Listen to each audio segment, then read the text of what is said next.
શેનું પ્રતીક છે? શીતળતાનું. હા કે ના? હા. આપણે સૂર્યને જોઈ શકીએ, બપોરનો સૂર્ય હોય એને જોઈ શકીએ. તેમ છતાં આપણા માથા ઉપર શું હોય? સૂર્ય હોય, ગુસ્સો હોય.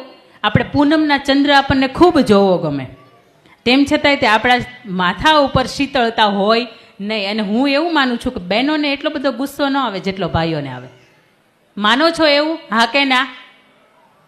ભાઈઓને વધારે ગુસ્સો આવે, હા કે ના? કઈ ના પાડી છે ઘરેથી કે વધારે બોલવાનું નહીં એમ? સામૂહમાં બોલે હે, ખબર જ ન હોય અહીંયા કોણ ક્યારે હું બોલ્યું એ. હવે ભાઈઓને ગુસ્સો આવે ને તો ના સાંભળો તમે, મગજ ઉપર બરફ રાખવાનો, મગજ ઉપર ચંદ્ર ધારણ કરવાનો, એનું કારણ શું? શિવજી તાંડવ કરતા હતા, એને ખૂબ અચાનક ગુસ્સો આવી ગયો હતો. ત્યારે એને માથા ઉપર ચંદ્ર ધારણ કર્યો હતો ને ચંદ્ર પ્રભાવ એને આપ્યો કે હવે ગુસ્સો નથી કર્યા જેવો. એક ભાઈ હતા, એ સવારમાં ટિફિન લઈને ગયા ઓફિસે.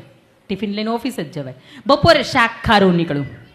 સમજો, જો એ ભાઈએ બપોરે ફોન કર્યો હોત, એક તો શાક તો સવાર બગડ્યું જ તું, બપોરે ભાઈનો મગજ ને ખાવાનું બગડ્યું, અને જો એને સમયે એણે ફોન કર્યો તો સાંજે બધુંય બગડત. થાય ને? હા.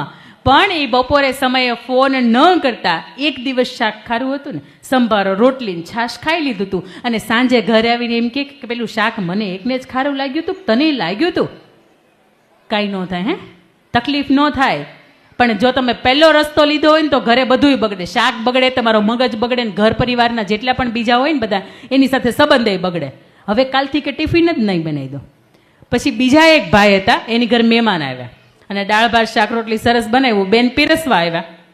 એટલે હળવેક દઈને આમ દાળ મૂકતા હતા ને ભાઈના થાળીની અંદર, તો 2 ટીપા દાળ હતી એ રોટલીની અંદર પડી ગઈ. આમ સામું જોયું, કંઈ બોલ્યા નહીં. મહેમાન ગયા ને, તને ખબર નથી પડતી હું એવી રોટલી ખાઉં નહીં, મને રોટલી ગરમા ગરમ જોઈએ, અને એવી દાળ પડી ગઈ, મારે દાળથી પલ્લેલી રોટલી ખાવાની. એટલે પેલા બેનથી વળી રેવાયું નહીં, તો બોલી ગયા, પેટની અંદર બધું જઈને ભેગું જ થવાનું છે ને. બરોબર જ વાત છે ને? તો ઓલા ભાઈને તો વધારે ગુસ્સો આવી ગયો, તું મારી સામે કેમ બોલે? અને હાથ ઉઠાવવા ગયા ને, એ ભેગા એમના શાળા ઘરની અંદર એન્ટર થયા. ઘણી વખત કોઈ 2 વ્યક્તિ વચ્ચે ઝઘડો ચાલતો હોય ને કોઈ ત્રીજી વ્યક્તિ આવે ને, એટલે બબાલ બહુ મોટા પાયે થાય. એટલે આપણો 2 વચ્ચેનો ઝઘડો હોય ને, 2ની અંદર જ પતાવી દેવાનો. ત્યારે દરવાજા બંધ રાખવાનું. કોક આવે ખબર તો પડે, ડોરબેલ વાગે તો. જેવાય ને શાળા અંદર એન્ટર થયા એને ખબર પડી કે તમારા બેન ઉપર હાથ ઉઠાવે છે, હાલ બેન આપણી ઘરે હાલ. લઈ ગયા એને ભાઈને ઘરે, અને આની ઉપર રીતસરનો કેસ કર્યો કે ભાઈ આ ભાઈ, સાચી વાત છે, ગપ્પુ નથી મારતી બપોર પછીનું. એટલે એ ભાઈ એની લઈ ગયા અને કેસ કર્યો કે ભાઈ મારી બેન છે એની ઉપર આ હાથ ઉઠાવવાનું કામ કરે છે, એટલે આને સજા આપો.